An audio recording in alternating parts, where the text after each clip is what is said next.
Hi, everybody, and welcome to Meet the Heads London, a virtual event brought to you by Everything's Education. I'm Elaine Cunningham Walker, and I am the CEO of Everything's Education. I started this event because I wanted to make sure that everybody had the opportunity to meet with heads from all over the country, and so that they could ask questions and understand about the opportunities that are out there for their children. Tonight, we are talking about girls leading change, and it being a historical week, being International Women's Day on Monday, but also for the month. And as my co-host today, I have Eve Jarden Young, who is the head of Cheltenham Ladies College in the UK. Eve, welcome to tonight's show. Elaine, thank you so much. It's an enormous pleasure. Enormous pleasure. I'm looking forward to it. Thank you so much, Eve. Now, just tell us a little bit about Cheltenham and a bit about you and how you ended up in girls' education. Thanks, Elaine. So the school I run, I've been here as head now for 10 years, was founded 167 years ago. And it was actually founded by four dads, four fathers of daughters. Wow. I'm sure, I hope there's lots of dads on the call. And I think if we cast our minds back to that particular time, it's hard to imagine. It's not that long ago, really, but girls were not really routinely educated in the same way as boys were, and they had a far more narrow and far more restricted educational set of opportunities. They were not allowed to go to what we would call now sort of higher education, post 18, enroll in universities and so on. They weren't even allowed to enroll, let alone graduate. Wow. And so that it's not, as I say, it's not hundreds of years ago. It was the mid 1800s. And, just pay an enormous tribute in this particular week to the men who at that time really had so much of the power in the piece, I would guess, in terms of property rights and the vote, and really held an enormous amount of power and influence over what everyday life was like for everybody. That these four gentlemen founded a girls' school only for girls, and they made the decision in October, and they got the school open in February. So 4 months from commitment to startup. I'm thinking that's pretty great progress for anybody who's an entrepreneur. Would realize what's involved in opening a school, but really inspirational, actually. And I think probably from those roots then has come gradually growth in size, growth in reputation, and indeed such a commitment to the education of women that during the first 50 years of the school's life as a school, we expanded to over 800, 900,000 girls. We taught right up to age 21, right actually from age 3 and 4 right through to 21. And there are 11 girls' schools all over the world that were founded by staff who'd been trained here, or indeed former pupils who took the baton of educating girls and increasing their equality of opportunity to access education. So this is as far ranging as Grahamstown in South Africa, New Zealand, Christchurch, Canada, Sri Lanka, Jordan, really all over the world. And so our particular history, I think, is not untypical of girls' schools, where there's been that passion to make sure that there gradually over time that there were those equality of educational opportunities gradually established. Yeah. Now, Eve, we have got a very good friendship, and I know you're an African at heart. You tell your story of Thank you, how you miss Africa. Tell us a little bit about how that shaped you as the head of a girls' school as well. Gosh, Elaine, thank you. I was born and raised in Malawi. My parents lived there for over 30 years. And my brother and I had the enormous privilege, really, of growing up in an amazing country with, which actually, with hindsight, as the years have gone by, I realized just quite how much I learned from those years. And I came over to the UK really as a boarder in 1988, filled with trepidation. Experienced homesickness myself, and but gradually, you know, adapted and had fantastic educational opportunities here in the UK as a boarder myself, and then went on to train actually originally as an engineer. So I worked in industry for a little while and then came into education, initially teaching in a boys' school, Radley College, and then Epsom for 10 years, Blundell's for 6 years, and now I've been here for 10 years as the principal. So over those years, I've had the opportunity really of teaching girls in all but one of the years of my teaching career, but in both sex and co-educational settings. So I think that's been very insightful over the, you know, over time. So we're going to have a really lovely roundtable discussion with a couple of other girls' schools. And I think in light of it being International Women's Day, there are so many things that we could talk about in terms of girls' education. So, Eve, I'd like you to introduce the first school. I think it's Harrogate Ladies College. Who do we have from there? Fantastic. Sylvia, I think, Sylvia Brett. Yes, is joining us. Wonderful. Good evening. Hi, Sylvia. Good evening. Good evening, Sylvia. And I think that I'll take the next school, which is Morton Hall. George Budd, the only gentleman in our midst tonight. Hello, good evening. Good evening. Good evening. Eve, would you take the next two schools for me, please? Sure. So we've got Laura Jones from King's Taunton. Hello, good evening, everybody. Laura, great to see you, and I know you're strongly involved in the pastoral work, in particular at King's. I am, absolutely. I look forward to discussing it with you this evening. Perfect, thank you. And from Woodridge School, we've got Joanna Norman joining us too. Hello, everyone. Really lovely to see you, and thank you so much for allowing me to be part of this on such, Elaine, as you said, such an important week for women. Absolutely. Now, I want each of us, I mean, Eve has spoken highly about her school, and all of you have got amazing schools. I want you to tell us about your school, and then also what makes your school unique, because girls' schools are unique. I'm an alumni of a girls' school, so I totally understand. I know a lot of people have got certain nuances about girls' schools, and girls will come out a bit strange. I don't believe that. I didn't come out strange. I think I came as a formidable woman. So George, seeing as you're the only gentleman in the room, I will ask you to go first. Good evening, Elaine. Thank you so much for the opportunity to come along this evening. It's really a pleasure to be here. The thing, Morton Hall was set up not dissimilarly to Eve's school in the early 1900s, and we were set up by a family, and the school has remained that family ethos really ever since. It was run by the same family for the first 70 years of its existence, and it's since been run by a series of principals, and that really remains with us today. And so what I would say is truly unique about the school is our relationship with our pupils. We listen to them. We're guided by them. We give them the opportunities that they seek. We allow them to reach their true potential and really make them ambitious to seize the opportunities that they're provided with. I think schools can do very well in ensuring that their pupils do well in exams. They develop the sorts of skills that they're going to mean when they're, when they're at school, that they'll do well when they're at school.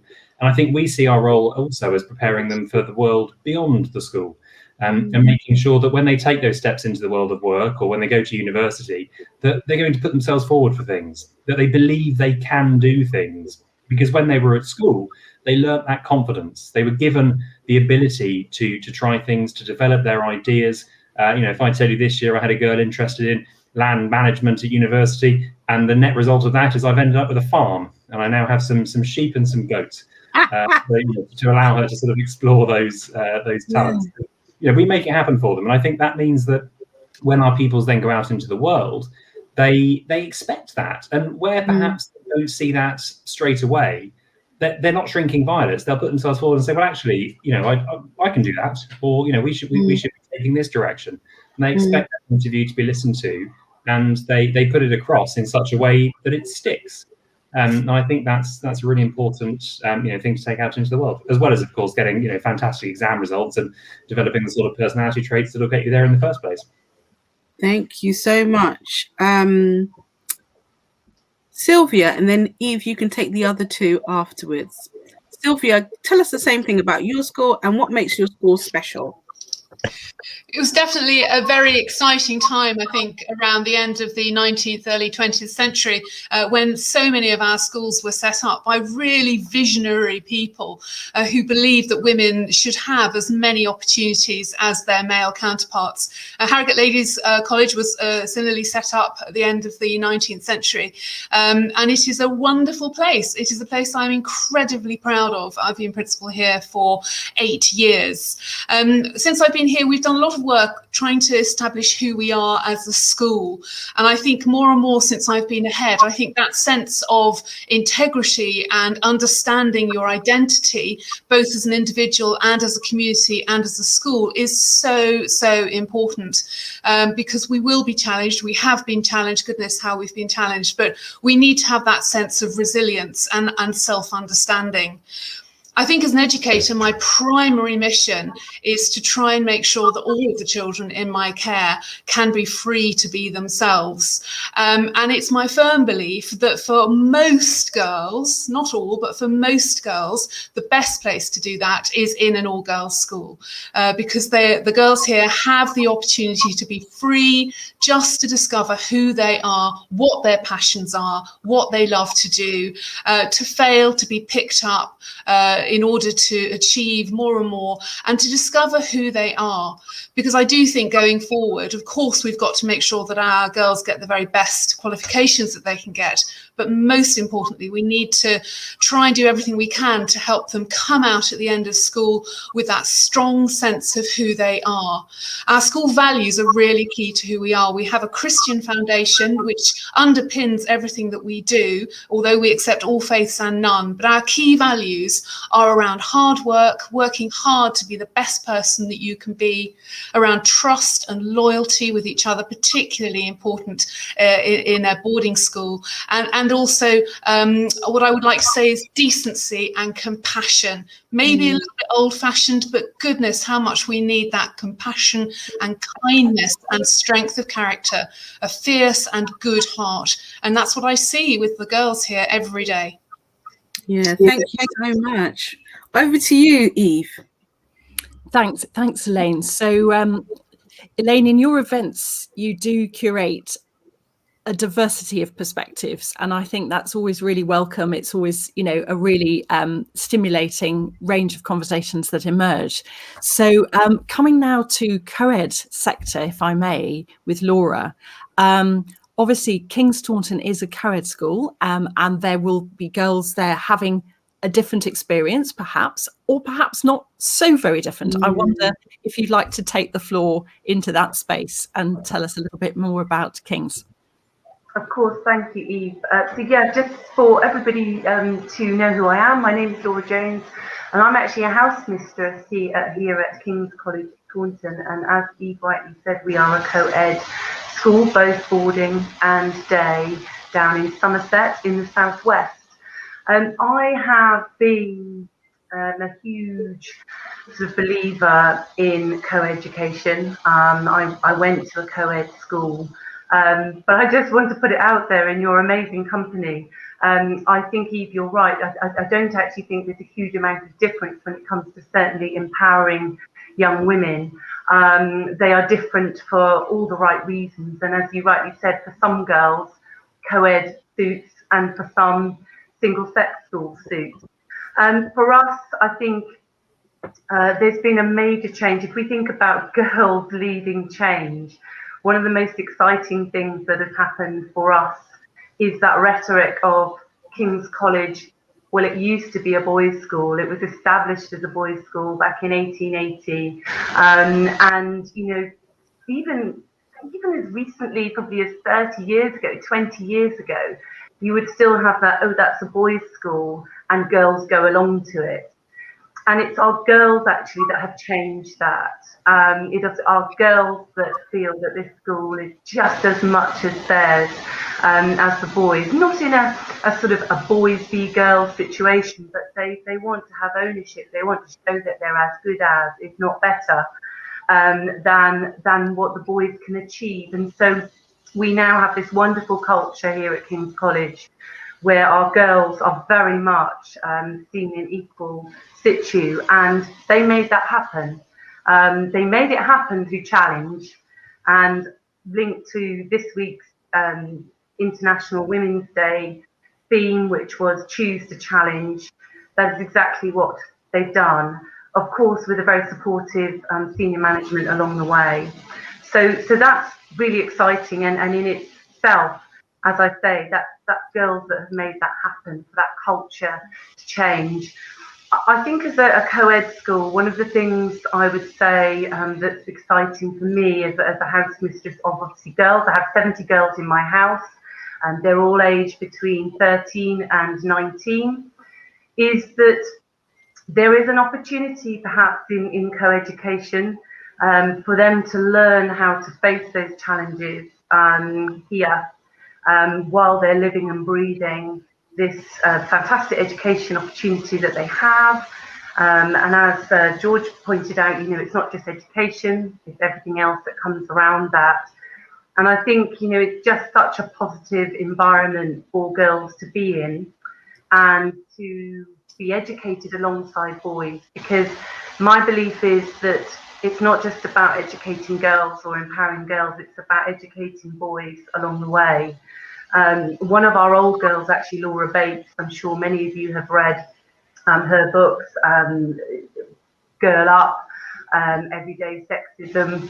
That really brought about a great deal of conversation 10 years ago, which I think was hugely influential on all of us and all of society, but actually getting girls to really think about that, but also talking to the boys about what that means and changing misogyny if it was there.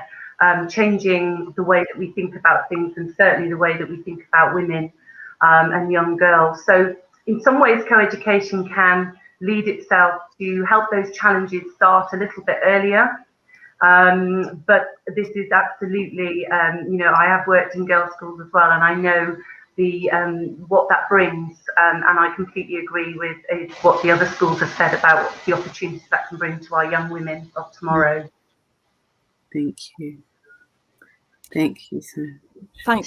Thanks, Laura. So just coming now to Shona, just building perhaps on a couple of those themes. How do you see your school against that sort of landscape, Shona? So I think if I explain a little bit about myself and my journey, because it fits in so well with this idea of girls leading change. So I came to Woodbridge School straight from university, and I arrived at my school as an English teacher, wanting to stay for 1 to 2 years. And I was drawn to Woodbridge School because it is a school with a Christian foundation, and we're part of a larger foundation, which is all about how you use your education for others and to make a difference. Now, after the 2 years as an English teacher, I was then promoted to house mistress. Then I moved from a house mistress to becoming overseeing EPQ. And then I wanted to go back to university. And so my school supported me in going back to Cambridge and doing my master's in educational leadership. My focus was upon women and looking at women in leadership. So once I completed my master's, I then returned back to school. I was appointed as senior deputy. And then last year I was made head teacher. And I'm the first female head teacher in our 400-year history. And we have a board which has got all the names of headmasters written on there. And so we've had to create a new board of heads for me to put my name on there. And when that happened, I took a photograph and I sent that to my mum, because the really good point about women is having strong women around you. And my mum was such a strong woman, a quiet woman, but really determined. And she instilled in me that belief that if you want something and you work really hard, you can achieve it. And so as part of International Women's Day, I've spoken as a co-educational school. I've spoken to our boys and our girls about the power of our voice and about how important that is to make a difference. And for me, and being a female, it is tough, because if I look, we belong to an HMC, the Headmaster and Headmistress Conference. Only 4% of heads are women. And that is quite a staggering and a shocking statistic. And so I say to the boys and girls, You lead change. You don't go by a statistic, you make your mark. And so Woodbridge, although we are 400 years old, we have very innovative values. So we speak about individualism and character and about your voice, whatever it may be. And it's about instilling in our students that you find what makes them special, you find their passion, you find their skill, and you make sure that that is realised in whatever form it is. For some, that might be in the arts, on the stage, might be medicine or law, but it is about really giving your students that aspiration and drive and pushing them forward. Goodness. Sean, I actually felt quite emotional when you were speaking, because I think it's really important for girls to have a voice. And actually, not just girls, I think in the current climate that we live in, is anybody who seeks change needs to have a voice, and whether it's a male, whether it's a female. But I think in this particular month, girls are highlighted more, because there is no other month that they're celebrated. This shouldn't be a special month. It should be something that's celebrated throughout the year. And I think that it's quite interesting that we started with girls, and then we've got co-education, but girls have their unique place in co-educational schools. And, you know, coming from a girl who went to an all-girls school but then changed over to co-education, I saw the difference.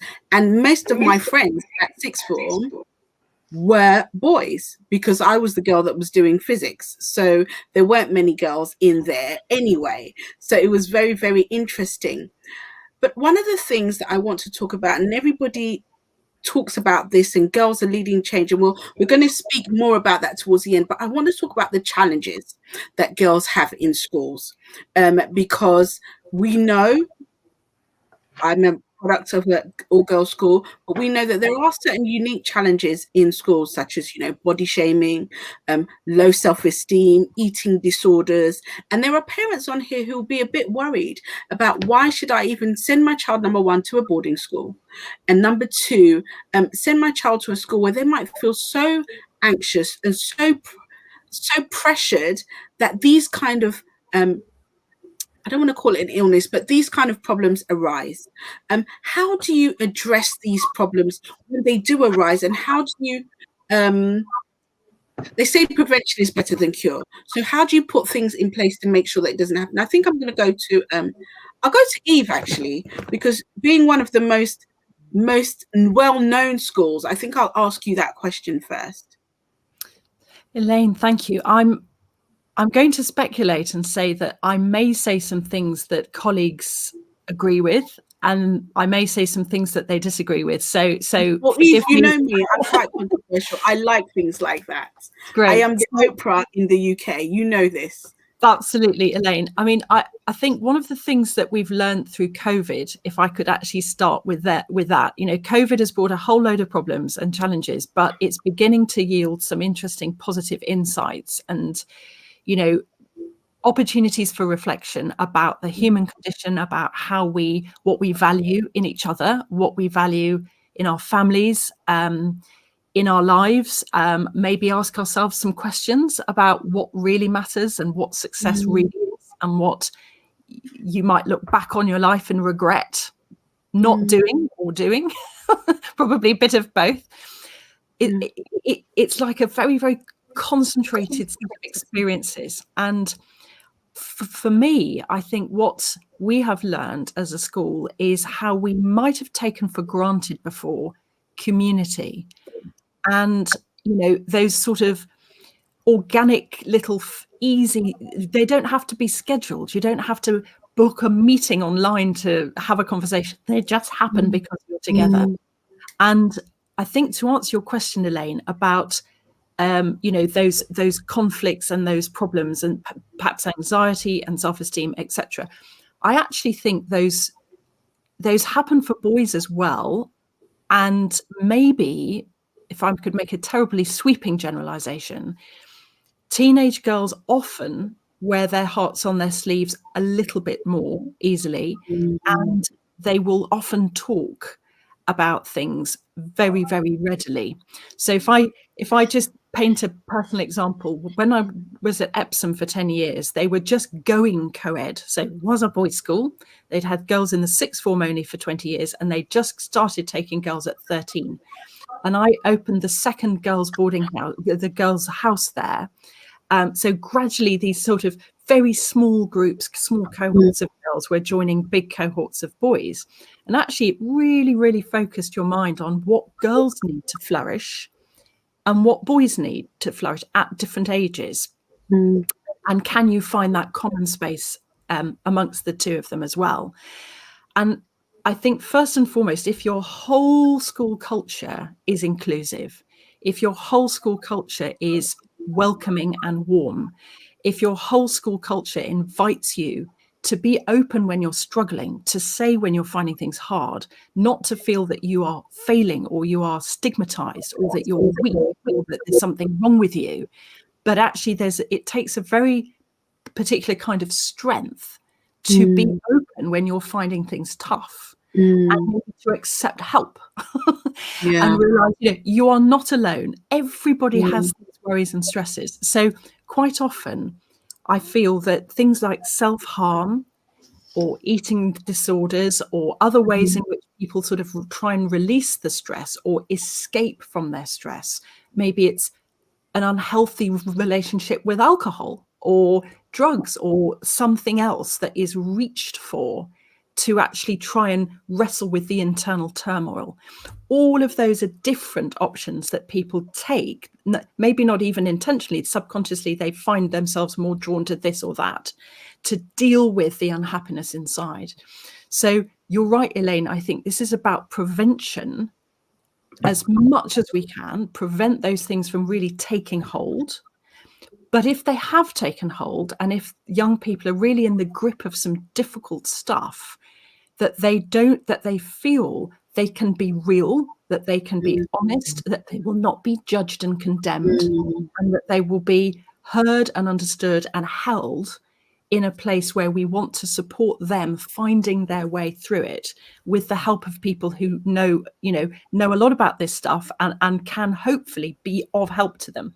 So I think the answer probably lies in the top level. Does your school have an ethos that has a lack of and a lack of conformity? If you celebrate individuals, as Shona said, if you have a Christian ethos, actually with a big C or a small c, about tolerance, about compassion, about care and love and a sense of meaning, a sense of service, a sense of purpose, then actually you're more likely to find that when the tough days come or the difficult moments arrive, that the children are more likely to reach out and trust an adult, trust that someone will hear them and their lives will get better, not worse, when they talk to someone. Because that's always the fear that, I'll tell someone and then this whole situation is going to get taken out of my hands and everything will be worse when they know or someone knows about it.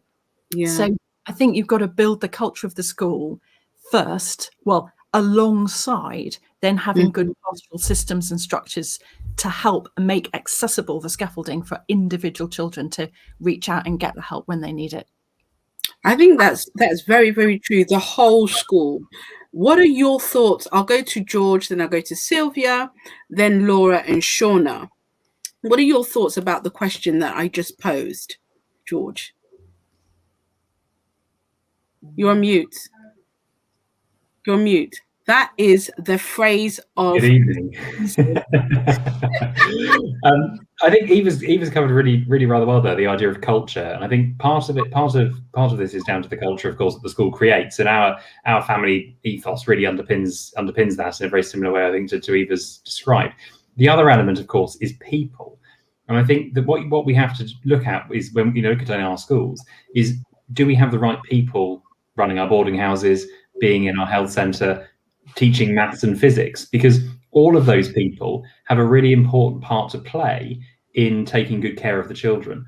And so when I'm looking for staff, of course, I'm looking for subject experts. I'm looking for people that know about their subject and are inspirational teachers. But I'm also looking for people who have that ability to just tread the right pastoral line, to to sort of pick up on nuanced behaviour, to have the right conversations at the right time with the right pupils.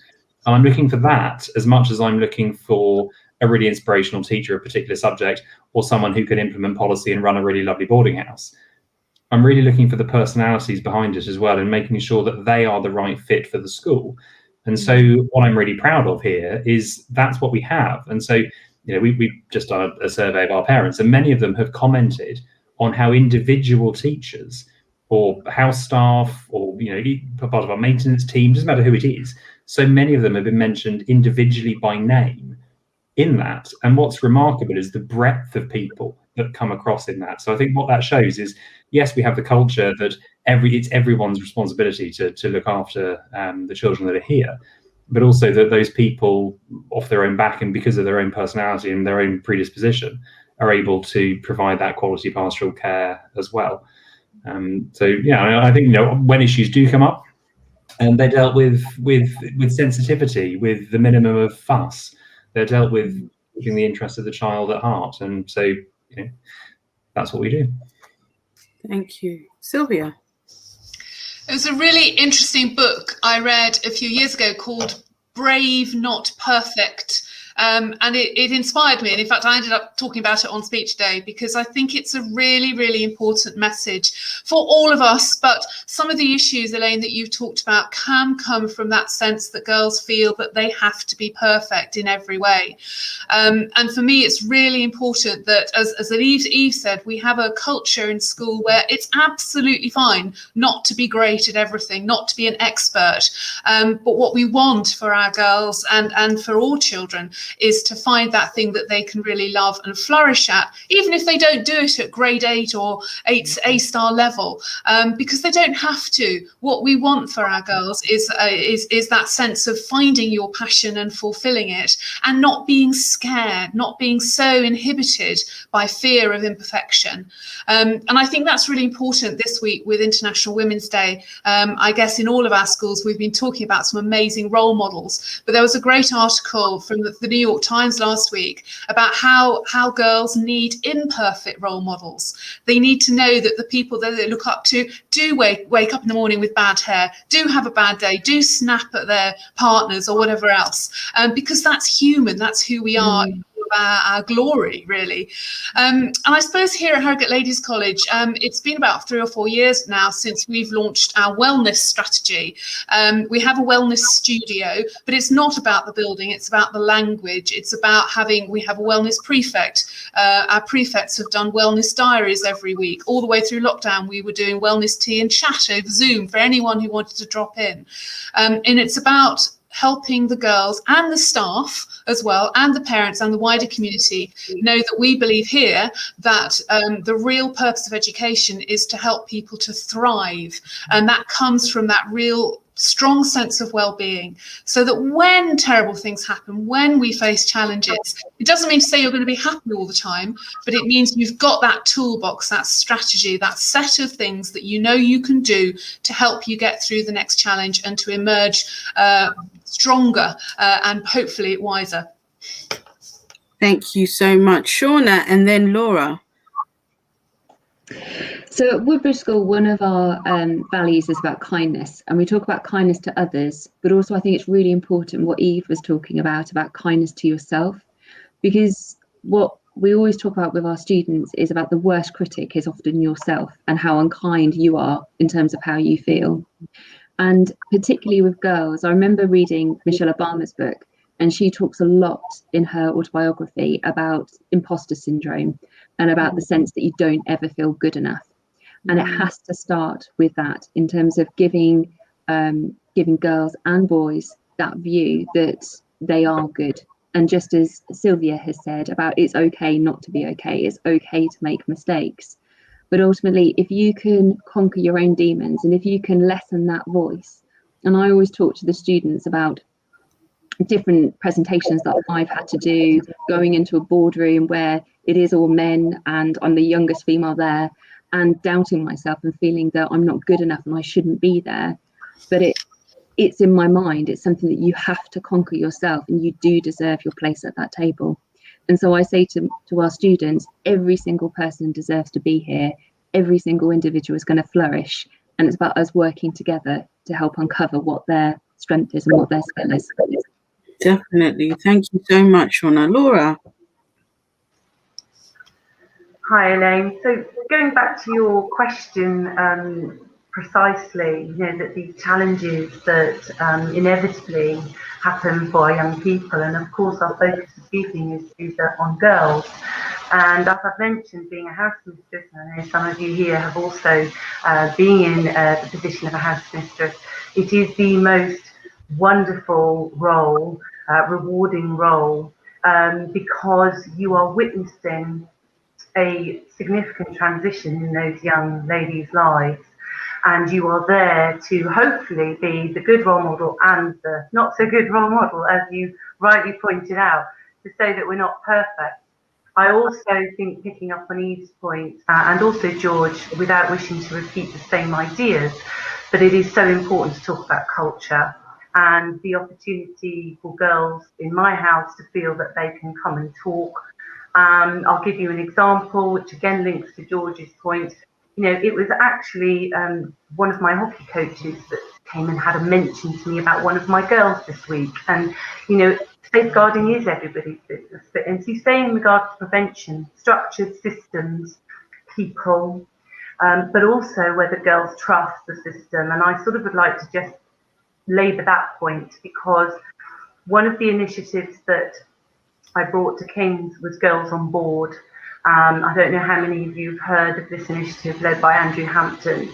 And Girls on Board, if you're not aware, is all about girls leading their own change and leading their own problem solving when it comes to the absolutely everyday happenings of girl conflict. And girl conflict, of course, we have a huge motto in our front foyer for the house, a quote rather, you know, strong women are the ones you see building each other up, not pulling each other down. And it is all about, okay, girls, you are all going through the same thing. And as Eve rightly pointed out, adults do make it worse most of the time. And so Girls on Board is all about teaching girls about girl behaviour. It's about teaching girls that this is something everybody goes through. But actually, very often, all girls want to talk to and someone to listen to what they're saying. And invariably, in my experiences, in fact, just today, my question to her, and how would you like me to help you move this forward? And she answered that succinctly and clearly in her own way. And she's gone off and she reported back to me about an hour ago and said, "Yes, I think it's worked. Thank you." So we become facilitators of making girls feel more confident that they can build the resilience they need to overcome these inevitable difficulties that they have at school, whether that is coming out in self-harm, whether that is coming out in other behaviours, mean girl behaviour, but knowing that that culture is there to say, it's okay, you are going to make mistakes. In fact, we expect you to make mistakes, but we can talk about that and we can build. And obviously, being in a co-ed school, that's exactly the same for the boys. And I think Andrew Hampton is actually working on a boy version of this. So it's also about boys having voices, of course. But Girls on Board, I thoroughly recommend it. It's changed our language. So we now talk about behaviour, not about the girl.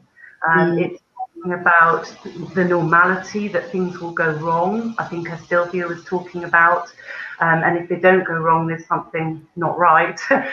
We are not perfect. We are human beings and we need nurturing and we need supporting. So Girls on Board is a great initiative when we talk about girls leading change and dealing with the difficulties and empowering them to go out into the big wide world and deal with those problems on their own. Thank you so much. And I think what I'm getting from all of you is that it is the educational school, the structure, the culture that shapes the woman and the boy, for those of you who've got boys in your school, and shapes her mind. And there was a couple of you mentioned the word language, and Shauna started with the voice. And one of the things that I read somewhere is that it's not the stories or the things that people say about you that damage you. is the stories that you say about yourself. And so I want us to speak about some of the language that's being used in media. And our children have been in and out of school. It's been a bit of a turbulent time, but the language in terms of diversity and how you handle diversity in your school. And I know that some of you don't have a massively diverse school, but that's okay. But what's the language that your students are using in the school that somebody from a different background would come into your school and still feel included? Those seem to be the buzzwords of the season: inclusion and diversity. Let's be really honest, let's be really real and transparent with the challenges of diversity and the language that's being used. At the beginning of the week, we had a very interesting interview that spoke about diversity. We won't talk about it because I'm actually talked out about the interview, but it raised some very interesting points for us to think about. And what are we teaching our children in schools? And we're still talking about girls, but I think it's an interesting conversation. So who would like to take up that conversation? You know, what language are we using in our schools to build up our children, to make sure that they become confident adults? And you spoke about having the right members of staff in the right key positions. Very important. So I think I'll take that question to Sylvia, if it's okay. Yeah. You're so right, Elaine. One of the very small things, and it will sound small, but actually it's really important, is we're moving from talking about girls to talking about pupils. Because it's really important, because as young people grow up and they're trying to work out who they are, they need to not feel they have to be pigeonholed into a particular name or title. And so that's a very small way of just changing the way we speak about our children. We're really lucky at Harrogate Ladies College. It's one of the things I completely love about the place. We have about a third of our children are from about 28 different nationalities. And I think that, again, adds to that sense of freedom, because there are fewer norms. And I think young people really have that sense they want to fit in. But often we will talk here about not fitting in, but belonging, putting your roots down so that you can grow and thrive, whoever you are, as yourself, rather than feeling you have to cut the edges off in order to fit in. So I think that language is so key, but it's also about listening, isn't it? It's about hearing the child who maybe isn't speaking when they can. And I'm afraid it's also about unconscious bias, which is something I'm very aware of.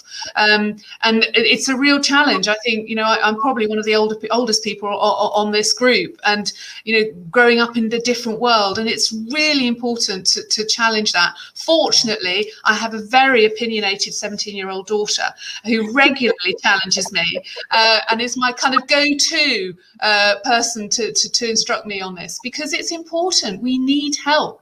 And perhaps that's where we go and we look to our children for help. We have a rep group here, a representing equality in pupils group. We have an inclusion committee. We've even had a pupil COVID committee. Anything that will help the pupils have a voice, so that we can really try and listen. And when we get it wrong, say, yep, I got that one wrong, but let's try and make it better. Yeah. George, tell me what your thoughts are. Of course. Well, Morton Hall as a school has always had a really amazing international outlook, right back to the 1940s, 1950s. One of the trophies in our school, which is the highest honour really that you can be presented with when you leave the upper sixth, that is given to the girl every year who espouses the values of the school better than anyone else. It's called the Kharifa Smart Trophy, named after Dr. Kharifa Smart, who visited the school from Sierra Leone in the 50s. And so we've always had this incredible outlook. There's a bell in the centre of the school that's presented to us by somebody who works for the UN in Africa as well. So we've always had these very strong international links with every corner of the world, and that continues today. I mean, many boarding schools today have international pupils from everywhere, and I think that kind of cultural melting pot means that the school, of course, then needs to make sure that pupils have the right sort of vocabulary, the right sort of approach, the right sort of cultural literacy to really understand and engage with people from all over the world, because that's the world of work that they're going to go into. We've always had a history here of public speaking, of English speaking board. We've done the English speaking board exams longer than we think any other girls' school in the country, from the I think 1955.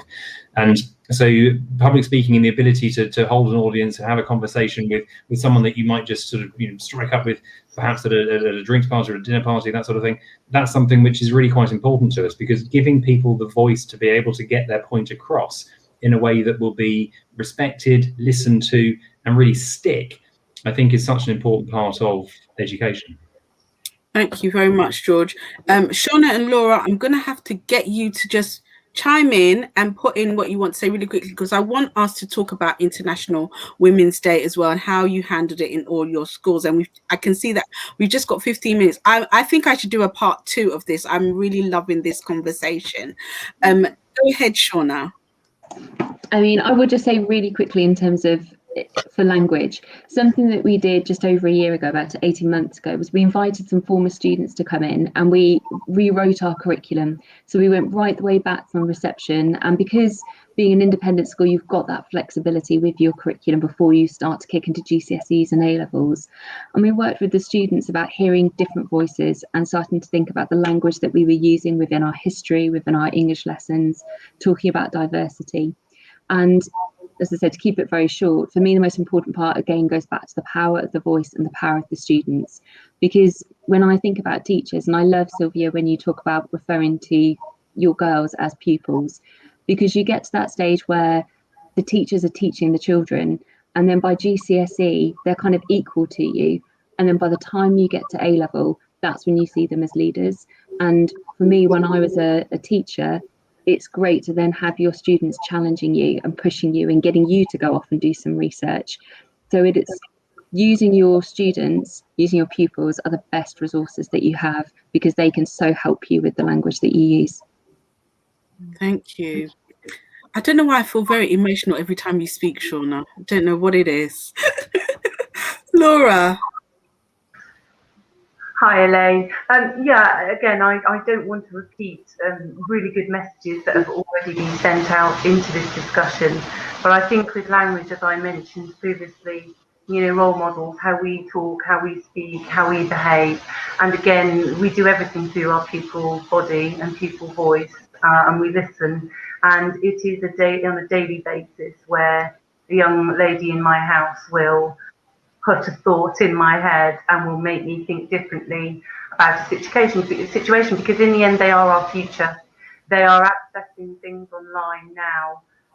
We hope always in a positive way, but they are accessing these amazing people online, these truly inspirational women, men that are leading the world forward, and they daily stop me in my tracks and make me think about how we're evolving and how exciting that is actually. And so our people body are very much our facilitators, if you like, in leading change. And it's very important that we listen, we take that on board, and we allow them to have a say in the future of the school. Yeah. I think that this has to be a part 2, because all of you have got the most amazing views that we can all learn from, because a lot of times parents just see a school as a school and they don't see it as community. And it is and I've seen it, and I've got 2 boys. So I don't have a girl, I'm afraid. I've got 2 boys, and I've seen the differences between the 2, and one is very social and needs the school community in order to thrive, and the other one is quite happy dealing with his friends on the Xbox and on various electronic devices. As long as he gets to speak to his friends, he's okay. But the other one, you can see that the growth of who he is as a person comes from the community. And I think, it being the week of International Women's Day, well, the month of International Women's Day, I want us to have a conversation before we finish up and before I give my closing remarks and Eve gives her closing remarks, on what you've been doing to champion women leading change. And I'm sure you've been asking the usual questions to the girls. Who's your ideal person? Who's inspired you? What are some of the projects and the initiatives that you've had going this week for your girls in the school? And I'll go with George. I'm going to go with you first because you are the only gentleman in the room. Absolutely. Well, we've had a video that we put together every day this week where we've invited our pupils to talk about their inspirational women. And that's gone out to our entire community, our pupils, our parents, and also our old Mortonians. We send everything out to our whole community. It really is a family. And that's gone out every day this week. It's been put together by our EAL department have drawn it together. So it's been contributed to by pupils from all over the world, and that's gone out to everyone this week. And the cross section of people they've chosen, some of them really quite surprising, some of them a bit more predictable. I mean, for example, I learned that Maya Angelou has inspired rap music and hip hop music, which was absolutely. I learned a lot about that this week. I've watched some fantastic videos on YouTube, I've got to say. But it's been it's been a really eye-opening week. So that's what we did. One of our main initiatives. And we also honoured an inspirational woman that we have working here, a lady called Meriel Housel-Williams, who's worked at the school since 1969. She's 82. She still teaches spoken English, and we've just named our library after her. And what better week to choose to do that than International Women's Day. Wow, that's actually inspirational in itself, that you found a lady in the school that you wanted to honor, and it wasn't somebody that we all see as some kind of celebrity. But that's amazing. Absolutely. Shauna. So we had, start off with quite a sad story. We had one of our members of staff who'd been there for a long time who was involved in a really bad car accident, but she's now fully recovered. And so her treat when she came back was we focused upon that I choose to challenge. And so she got to create the line. So it is, I choose to challenge myself to stand up for what I believe in. Wow. And so taking that, we then went to our students and got them to go around within their tutor groups, within their form groups, and to say, what was it that you would stand up? What is it that you would believe in? And again, very interesting in terms of who are the ones who straight away were confident enough to say. And again, going back to the voice, who are the ones who found that quite difficult and hard to, but again, showing that everybody's voice mattered. Yeah, absolutely. Thank you. I think for me, when somebody asked me, what do I choose to challenge? I was on, as you might know from your pupils, that I was very excited about Clubhouse. I'm on Clubhouse quite often. And I choose to challenge the system. And it's interesting that Sylvia spoke about unconscious biases, because people say things in a very flippant way. And somebody said, oh, that's how I was raised. And I said, but you can't speak like that anymore, because it doesn't empower the person listening.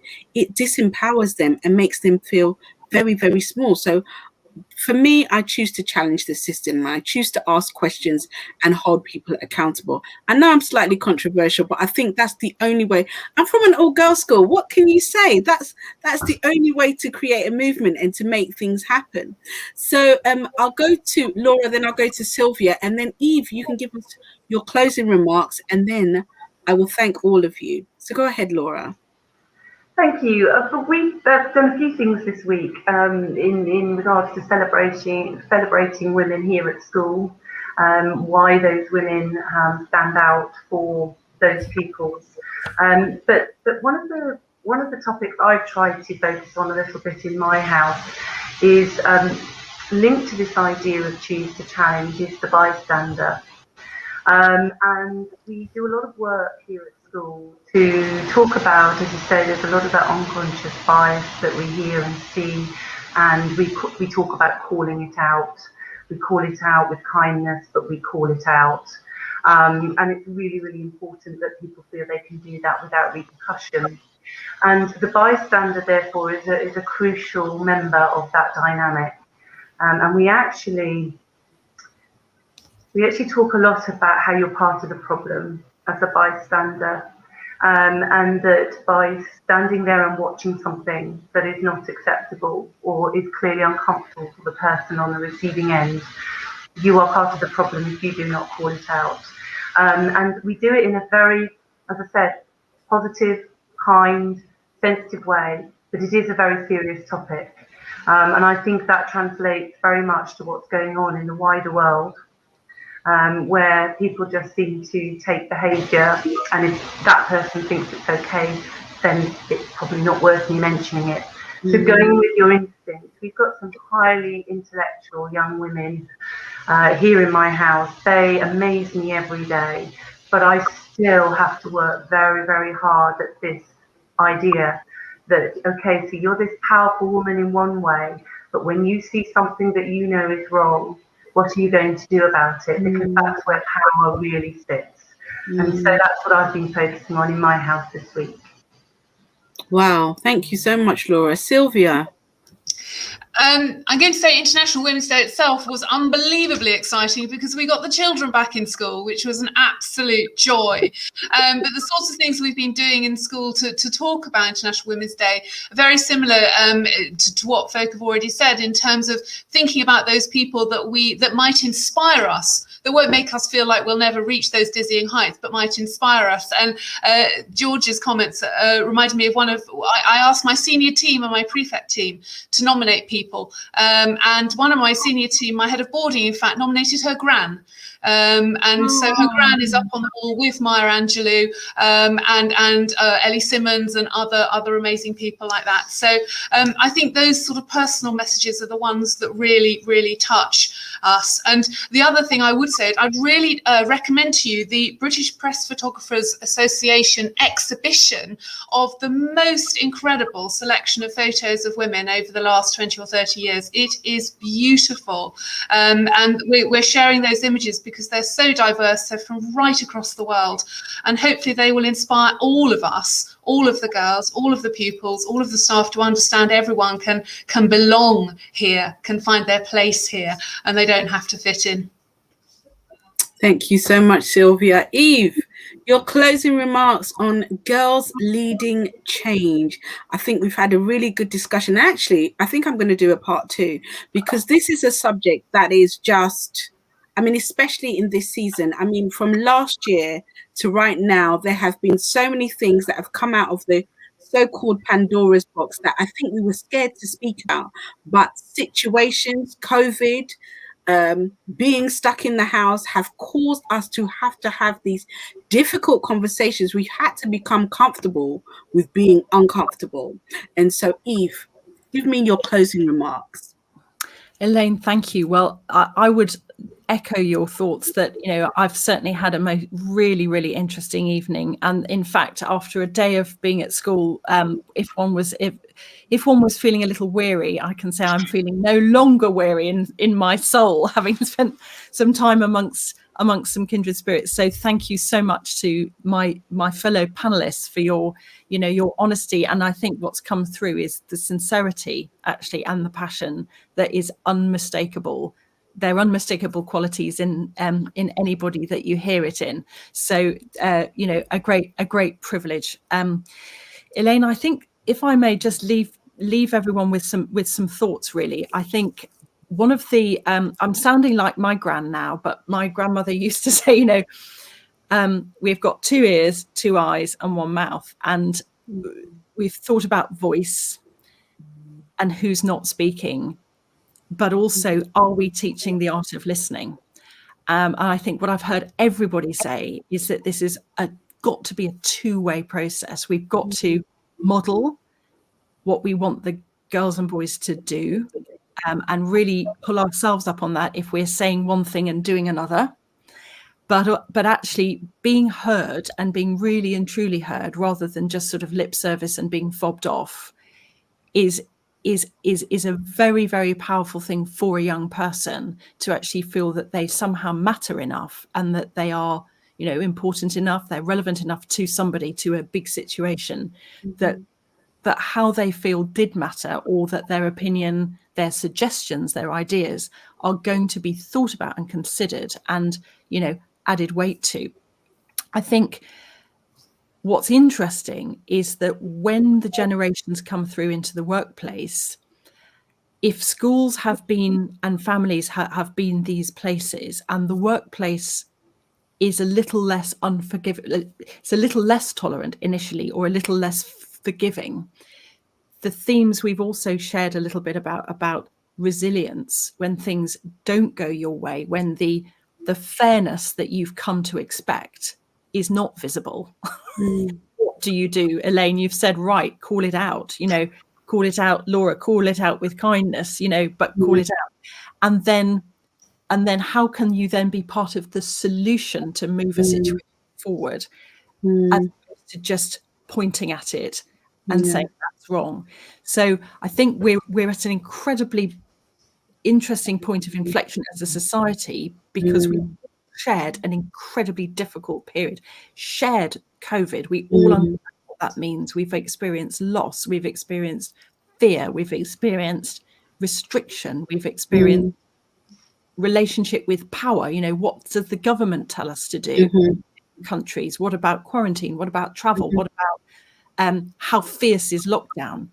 And I can't remember anything other than a very, very serious war that has actually brought people to a shared understanding of something that we all remember our shared humanity. And in this moment, can we then commit to, remembering the sense of unity of purpose that some of facing all these difficult challenges has created a refreshed impetus.